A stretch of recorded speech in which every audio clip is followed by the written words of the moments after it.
तुम प्रेग्नेंट हो। इस हादसे में जाएगी विक्रांत की जान। मन्नत के पास होगा विक्रांत का बच्चा और करेगी नई शुरुआत। मन्नत की आने वाली कहानी में लीप आने वाला है और आपको देखने को मिलेगी मन्नत की नई कहानी, जहां ऐश्वर्या के लगाए हुए इल्जामों में बेचारी मन्नत फंस जाएगी। इतना ही नहीं, यहां विक्रांत की मां नीतू की मौत हो जाएगी, जिसका इल्जाम भी मन्नत पर ही आएगा। दरअसल आपको बता दे कि विक्रांत और मन्नत को एक होने से कोई नहीं रोक पाता, लेकिन ऐश्वर्या अपनी बेटी मल्ला और विक्रांत को एक करने के लिए नीतू की जान ले लेगी और इसका पूरा दोष मन्नत पर डाल देगी। इसी वजह से विक्रांत मन्नत से नफरत करने लगेगा और उसे अपनी जिंदगी से निकाल बाहर कर देगा।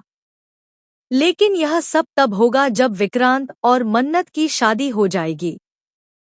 जी हाँ, दोनों की शादी होने वाली है। दरअसल मन्नत और विक्रांत शादी तो कर लेंगे, लेकिन उनकी शादी को तोड़ने के लिए ऐश्वर्या यह घटिया प्लान बनाएगी। वह नीतू को भी खत्म कर देगी, क्योंकि नीतू को जल्द ही पता चल जाएगा कि ऐश्वर्या अच्छी नहीं है।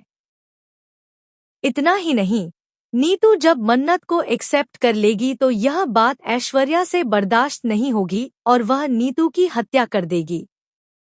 जल्द ही आपको देखने को मिलेगा मन्नत और विक्रांत का सेपरेशन।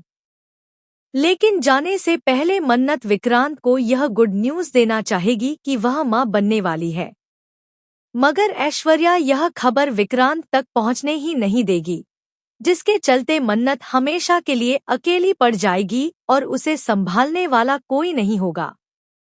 ऐसे में मल्ला इस बात का फायदा उठाती हुई नजर आएगी।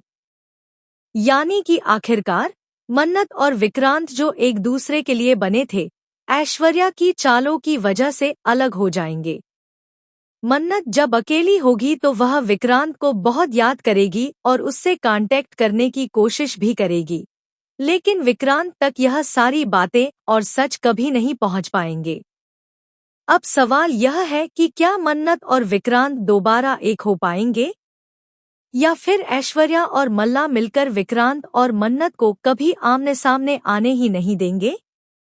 क्या विक्रांत को यह सच कभी पता चल पाएगा कि वह पिता बन चुका है और मन्नत के पास उसका बच्चा है?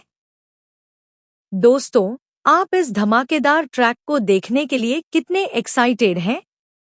क्या आप चाहते हैं कि जल्द से जल्द मन्नत अपनी नई शुरुआत अपने बच्चे और विक्रांत के साथ करे? हमें कमेंट करके जरूर बताएं।